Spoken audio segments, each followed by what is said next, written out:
Assalamualaikum warahmatullahi wabarakatuh. Bertemu kembali dengan saya, Ibu Siti Tienti Wahyuni Nasution, Magister Pemikiran Islam dalam bidang studi Sosiologi di SMA Islam An-Nizam, Medan. Apa kabar anak-anak? Semoga semua dalam keadaan sehat walafiat, tetap semangat belajar sosiologi. Karena sosiologi wonderful.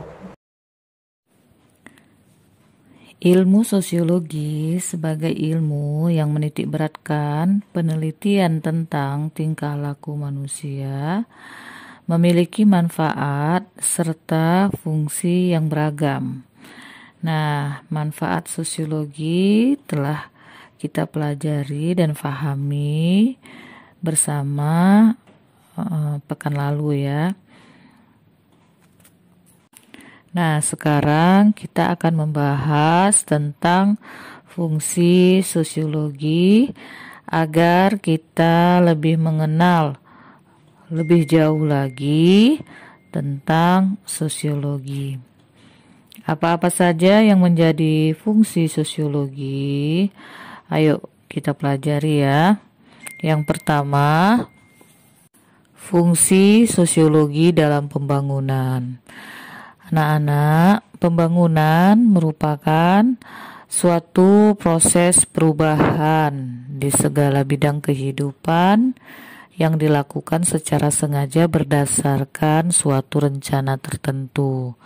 Misalnya, pembangunan nasional di Indonesia merupakan suatu proses perubahan yang dilakukan berdasarkan rencana tertentu dengan sengaja dan memang dikehendaki baik pemerintah yang menjadi pelopor pembangunan maupun masyarakat.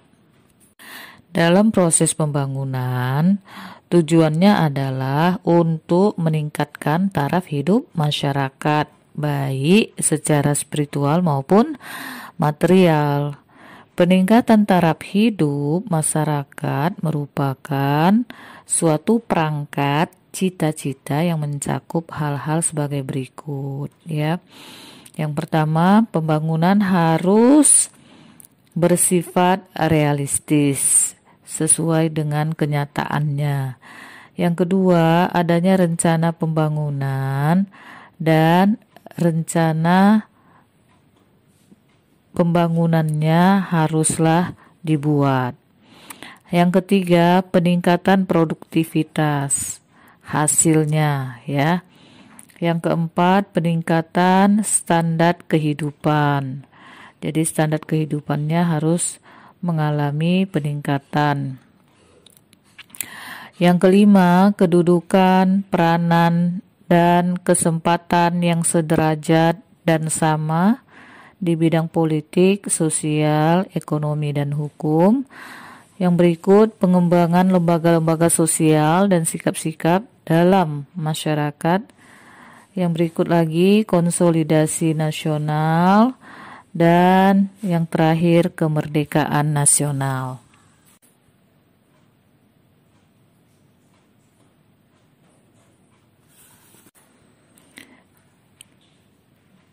Jadi ada 8 ya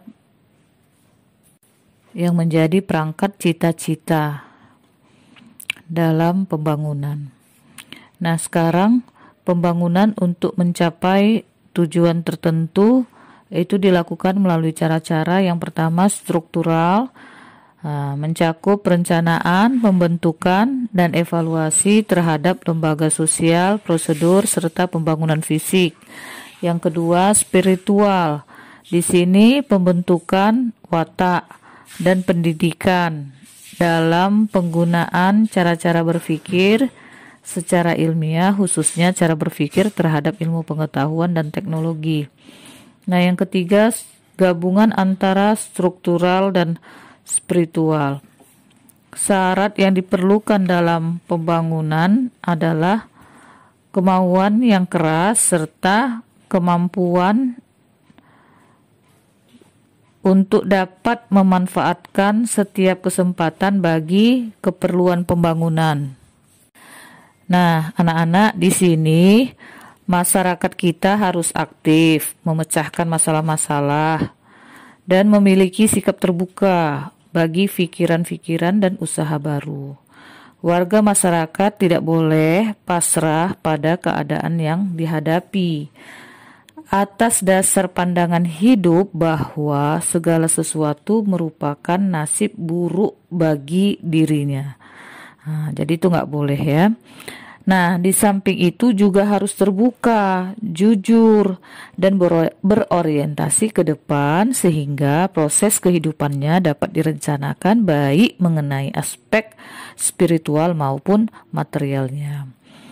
Nah, cara-cara tersebut di atas ini ya, yang 3 tadi, struktural, dan spiritual, ya, secara analisis, ya, masyarakat terdiri dari struktur sosial yang terdiri dari ekonomi, teknologi, dan sistem kedudukan serta peranan. Nah, di samping itu juga harus terdapat sistem pemerintah yang mengatur distribusi kekuasaan dan wewenang serta kebudayaan yang dapat mengatur sistem nilai-nilai, ya. Prioritas utama dalam pembangunan adalah perbaikan ekonomi secara menyeluruh dan merata baik pada lapisan elit maupun lapisan bawah sehingga hasil pembangunan dapat dinikmati seluruh masyarakat. Nah, dengan demikian terdapat syarat yang harus ditempuh untuk berlangsungnya suatu pembangunan, antara lain sebagai berikut. Yang pertama, adanya kemauan yang keras dan kemampuan untuk dapat memanfaatkan setiap kesempatan bagi keperluan pembangunan. Yang kedua, adanya kelompok-kelompok yang kreatif dan minoritas pemimpin yang kreatif serta massa yang kritis. Ya, massa ini masyarakat lah ya. Nah, yang ketiga, tersedianya modal serta bahan baku untuk proses pembangunan. Yang keempat, masyarakat sebagai individu tidak boleh pasrah dan harus siap menghadapi segala keadaan yang dihadapi. Yang kelima, setiap individu harus mampu berkarya dan tidak tergantung dengan yang lainnya. Yang keenam, harus bisa melatih diri untuk selalu bersikap jujur dan selalu berorientasi ke depan sehingga dapat merencanakan proses kehidupan untuk menjadi yang lebih baik. Mantap ya. Nah, anak-anakku, di samping syarat-syarat berlangsungnya suatu pembangunan seperti tersebut di atas, ada juga tahap-tahap pembangunan yang harus ditempuh agar pembangunan berjalan dengan lancar dan dapat dirasakan oleh semua lapisan masyarakat. Apa saja itu? Yang pertama, tahap perencanaan. Dalam tahap ini perlu diadakan identifikasi terhadap berbagai kebutuhan masyarakat. Ya, jadi harus diketahui apa yang menjadi kebutuhan masyarakat. Kemudian perhatian masyarakat, stratifikasi sosial, pusat kekuasaan maupun saluran komunikasi. Yang kedua, tahap penerapan atau pelaksanaan. Diadakan penyorotan terhadap kekuatan sosial dalam masyarakat serta pengamatan terhadap perubahan sosial yang terjadi. Yang ketiga, tahap evaluasi. Di sini perlu diadakan analisis terhadap efek pembangunan sosial.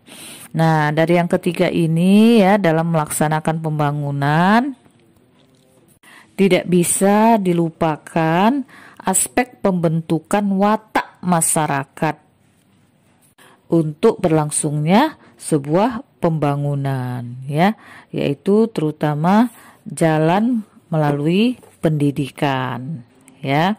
Itu tidak bisa dilupakan ya, pembentukan watak masyarakat melalui proses pendidikan.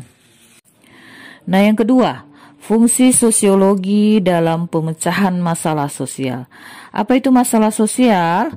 Masalah sosial adalah masalah yang melibatkan sejumlah besar manusia yang tergolong sebagai masalah sosial murni adalah masalah yang berhubungan dengan terjadinya benturan antara institusi ya rendahnya pengawasan sosial, atau kegagalan menggunakan kaidah-kaidah teknologi yang tepat. Nah, anak-anak, banyak usaha telah dilakukan untuk mengatasi masalah sosial, namun sampai sekarang belum ada metode yang tepat untuk mengatasi setiap masalah sosial yang timbul. Setiap masalah sosial yang timbul tidak selalu sama, baik waktu, latar belakang, maupun dampak yang menyertainya. Nah, oleh karena itu masalah-masalah sosial menyangkut nilai dan perasaan sosial, dan metode yang paling tepat untuk mengatasinya adalah metode-metode yang ada hubungannya dengan strategi kemasyarakatan. Nah, adapun metode-metode yang digunakan untuk mengatasi masalah-masalah sosial adalah yang pertama, metode coba-coba, yaitu cara menanggulangi masalah sosial yang paling sederhana. Metode ini sering digunakan untuk menanggulangi masalah sosial pada masyarakat yang masih tergolong sederhana. Yang kedua, metode analisis, yaitu cara penanggulangan masalah sosial dengan penelitian secara ilmiah. Yang ketiga, perencanaan sosial, yaitu suatu metode yang didasarkan pada fakta-fakta menurut hasil penelitian-penelitian ilmiah dan bukan berdasarkan pengalaman-pengalaman praktis atau penelitian tanpa perhitungan. Nah, masuk kita yang ketiga, fungsi sosiologi dalam perencanaan sosial. Apa itu perencanaan sosial? Perencanaan sosial adalah suatu kegiatan untuk mempersiapkan masa depan kehidupan manusia dalam masyarakat secara ilmiah yang bertujuan untuk mengatasi kemungkinan timbulnya masalah pada masa-masa terjadinya perubahan. Nah, perencanaan sosial biasanya bersifat preventif atau pencegahan, karena kegiatannya memberi pengarahan dan bimbingan sosial mengenai cara hidup masyarakat yang baik. Perencanaan sosial bukanlah semata-mata menjadi tugas para ahli dan tugas negara, akan tetapi memerlukan dukungan dari masyarakat. Hal ini disebabkan karena masyarakat tersangkut di dalamnya.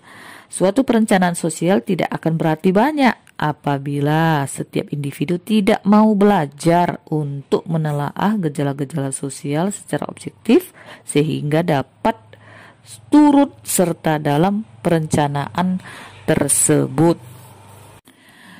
Menurut Ogburn dan Nimcoff, syarat suatu perencanaan sosial yang efektif adalah yang pertama, adanya unsur modern dalam masyarakat yang mencakup suatu sistem ekonomi di mana telah dipergunakan urbanisasi yang teratur, intelijensia di bidang teknik dan ilmu pengetahuan, serta suatu sistem administrasi yang baik. Yang kedua, adanya sistem pengumpulan keterangan dan analisa yang baik. Yang ketiga, terdapatnya sikap publik yang baik terhadap usaha-usaha perencanaan sosial tersebut.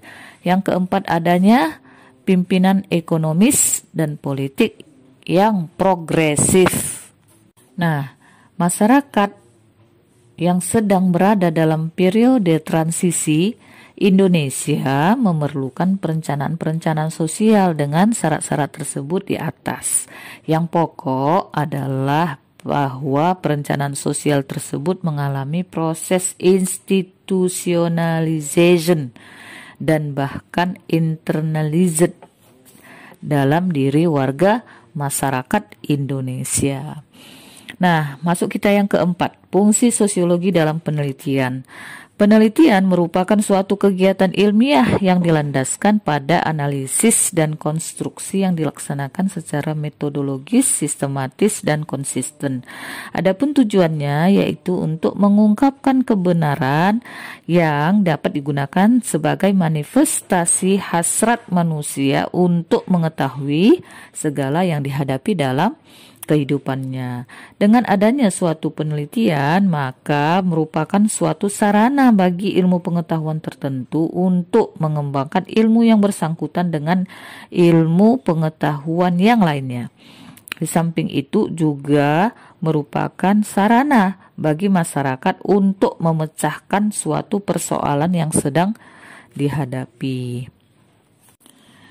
Nah, oleh karena itu dikenal berbagai jenis penelitian. Yang pertama, penelitian murni. Ini bertujuan untuk mengembangkan ilmu pengetahuan secara teoritis. Yang kedua, penelitian yang terpusat pada masalah, bertujuan untuk memecahkan masalah yang timbul dalam perkembangan teori. Yang ketiga, penelitian terapan yang bertujuan untuk memecahkan masalah yang sedang dihadapi pemerintah maupun masyarakat. Penelitian sosiologi merupakan proses pengungkapan kebenaran yang didasarkan pada penggunaan konsep-konsep dasar yang dikenal dalam sosiologi sebagai ilmu, yaitu seperti interaksi sosial, kelompok sosial, kebudayaan, lembaga sosial, stratifikasi sosial, kekuasaan dan wewenang, perubahan sosial, dan masalah sosial. Jadi konsep-konsep dasar tersebut digunakan untuk mengungkap kebenaran yang ada dalam masyarakat. Hasil-hasil penelitian sosiologi dapat dimanfaatkan oleh ilmu pengetahuan sosial yang lainnya. Hal ini disebabkan karena penelitian sosiologi memusatkan perhatiannya pada masyarakat yang merupakan wadah kehidupan kita bersama. Misalnya, penelitian sosiologi dapat memberikan masukan pada ilmu hukum, khususnya mengenai proses penegakan hukum dan keadilan yang tergantung pada berbagai faktor kemasyarakatan. Nah, ya. Sebagaimana halnya dengan ilmu-ilmu sosial lainnya, maka sosiologi pun memiliki metode-metode penelitian. Beberapa metode utama yang digunakan dalam penelitian sosial adalah metode artistik, eksperimen, partisipatif, studi kasus, dan survei lapangan. Gejala sosial yang ada dalam kehidupan masyarakat merupakan salah satu hal yang menjadi fokus dari pembelajaran ilmu sosiologi. Nah, sekarang kita bahas ya, bagaimanakah fungsi sosiologi dalam memahami gejala sosial di masyarakat. Nah, apa itu gejala sosial? Jadi kita mulai dulu dari gejala sosial. Gejala sosial adalah kejadian yang ada pada masyarakat, namun yang kehadirannya tidak diinginkan oleh masyarakat karena tidak sesuai dengan nilai yang ada dalam masyarakat. Gejala di masyarakat yang tergolong gejala sosial adalah masalah yang berhubungan dengan terjadinya benturan antar institusi, rendahnya pengawasan sosial, atau kegagalan menggunakan kaidah-kaidah teknologi yang tepat. Ya, sebenarnya sangat mudah kita menemukan berbagai gejala sosial dalam masyarakat dewasa ini. Bahkan mungkin tidak jauh ya dari lingkungan kalian. Cobalah perhatikan di lampu-lampu merah, ya, begitu banyak orang dari anak-anak kecil sampai orang tua yang mengais rezeki dengan meminta-minta. Terkadang bahkan bayi diikut sertakan. Nah, di sini sebagian masyarakat yang tersentuh hatinya mungkin akan memberikan sedikit rezekinya. Nah, sebaliknya sebagian orang malah menganggap para peminta-minta ini sebagai gejala sosial. Para peminta-minta ini adalah salah satu contoh dari sekian banyak gejala sosial yang muncul di masyarakat. Tapi tahukah kamu mengapa sebuah fenomena disebut sebagai gejala sosial? Apa dasar dan pertimbangannya? Apakah ada kriteria khusus untuk mengkategorikan suatu fenomena sebagai gejala sosial? Nah, anak-anak, sosiologi menelaah kehidupan masyarakat dan unsur-unsur interaksinya, terutama menelaah berbagai gejala yang wajar dalam masyarakat seperti norma, kelompok sosial, lapisan masyarakat, lembaga kemasyarakatan, proses sosial, perubahan sosial, dan kebudayaan, serta perwujudannya. Namun, gejala-gejala tersebut tidak selamanya berjalan mulus dalam kehidupan masyarakat. Gejala-gejala yang tidak normal ini akan memunculkan kekecewaan dan penderitaan pada masyarakat. Gejala-gejala yang tidak normal ini kemudian disebut dengan gejala sosial. Sebuah gejala dikatakan sebagai gejala sosial apabila bersangkutan dengan hubungan antar manusia dan mengganggu keutuhan bermasyarakat. Sebagai contoh, tentunya semua orang akan setuju bahwa penyalahgunaan obat-obat psikotropika, kenakalan remaja, kriminalitas, dan perceraian merupakan gejala sosial. Pada dasarnya, gejala sosial menyangkut nilai-nilai sosial dan moral. Gejala sosial muncul dari berbagai kekurangan dari manusia atau kelompok sosial yang bersumber pada faktor-faktor ekonomis, biologis, biopsikologis, dan kebudayaan. Klasifikasi gejala sosial didasarkan atas sumber-sumbernya adalah: yang pertama, problema ekonomis, antara lain kemiskinan dan pengangguran. Problema biologis, misalnya penyakit. Problema biopsikologis, misalnya bunuh diri, penyakit saraf.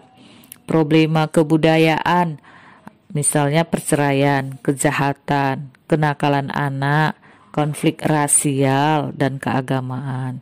Sebagai ilmu sosial yang menganalisis masyarakat, sosiologi hanya sebatas mencari sebab-sebab terjadinya gejala sosiologi dan tidak menitikberatkan pada pemecahan masalah atau jalan keluar dari gejala sosial tersebut. Dalam hal ini, sosiologi dikatakan berfungsi dalam pemecahan masalah sosial. Namun, sosiologi tidak memfokuskan pada penyelesaian masalah sosial tersebut dan hanya menganalisis atau mengkaji sebab-sebab masalah sosial itu. Fungsi-fungsi sosiologi dalam mengkaji gejala-gejala sosial ini merupakan penerapan sosiologi dalam kehidupan masyarakat. Hal ini yang disebut dengan applied science. Salah satu usaha yang dilakukan untuk mengatasi gejala sosial adalah dengan mengadakan perencanaan sosial yang baik atau social planning agar gejala sosial teratasi.